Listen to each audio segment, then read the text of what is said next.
Have you ever wondered what happens to all the rain after it falls? It seems to vanish, right? But the water doesn't disappear.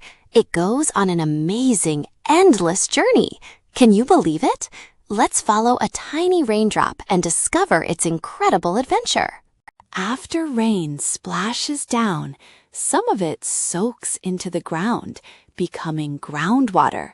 But much of it flows over the land into streams, rivers, and eventually the ocean.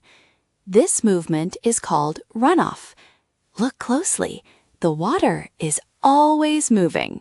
When the sun shines on these rivers and oceans, its warmth gives the water energy.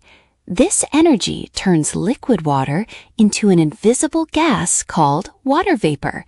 This process is called evaporation.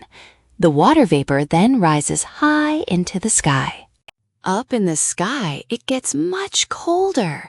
When the warm water vapor meets the cold air, it changes back into tiny liquid water droplets or ice crystals. This change is called condensation. It's like when you see tiny water drops on a cold glass of juice on a hot day. These tiny water droplets and ice crystals all clump together. They gather around tiny dust particles in the air, forming big groups that we see as clouds.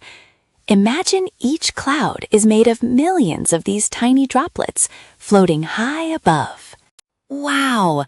So I learned that after rain, water runs off into rivers and oceans. Then the sun warms it up, and it evaporates into water vapor.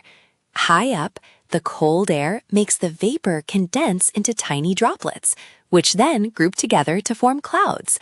This is the water cycle. Can you remember why clouds are so important for us?